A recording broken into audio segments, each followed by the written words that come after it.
Hello, happy end of February. To end the month, I'm going to do a book on haul video. These are the books that I am getting rid of and donating at the end of February.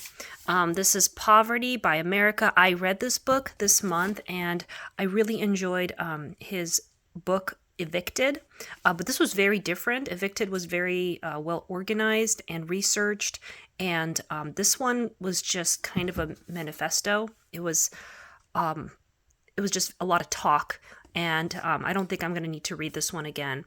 It was just a little disappointing. This is Diva. This is a book I got from the publisher, and I got through about half of it until I gave up. I was just not connecting with the story or this character or the writing, unfortunately, so I just decided this book was not for me. I'm sure plenty of people love this book. This is a book I decided to get rid of while going through my read bookshelves. I read this book a couple years ago, and I just remembered not really being that excited about it, and there's no need to keep it on my shelves.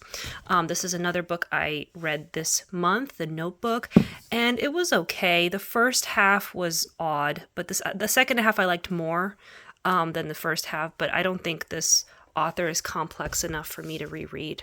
I got the gist. This is a random book that we got in the mail. I don't know why, and I don't really have any desire to read it. This is a book I started reading this month, and I just could not get past how misogynistic it is and what a horrible person James Watson is. It was really bizarre. If I'm going to read about genetics, I'm gonna have to read it somewhere else. This is not the book. I could not keep reading this. This is Chatter. This is another book I finished this month, and it was okay. It's a very short book, but it felt maybe 5 times as long. I liked the information presented. I found it very helpful. I actually watched some YouTube videos summarizing it, which were way better than the book.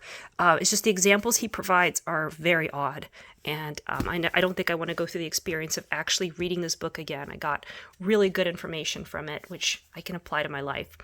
This is another book, Hiroshima, that I read this month, and it was very disturbing to me.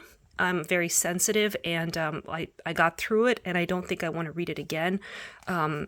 It was something I don't want to go through again. So this is another book I read this month, Whatever It Takes.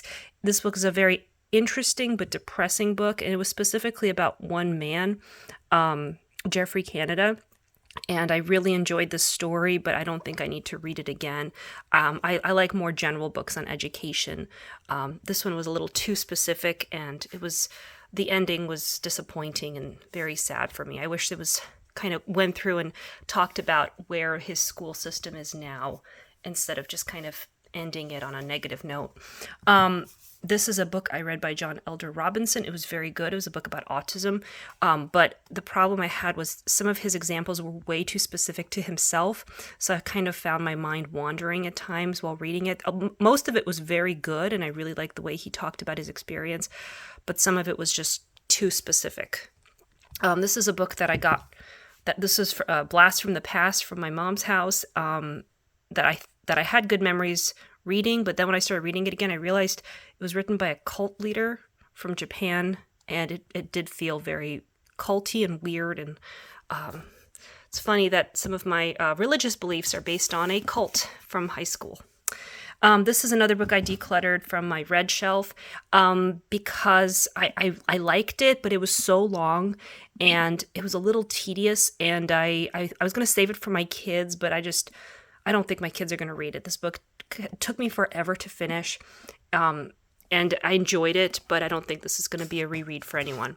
And then finally, this was another book I finished this month, Lab Girl. This book had such amazing reviews, and everybody was so excited about it, but I did not like it. I did not like the author and her. I liked parts of it. There were definitely a lot of really good things, but I felt like the two main characters, her and her lab partner, were just kind of people I couldn't really connect with. They weren't very nice people. So that's the biggest struggle I had. I just didn't like the author as a person. So I don't think I'm going to read this again. Thank you for watching.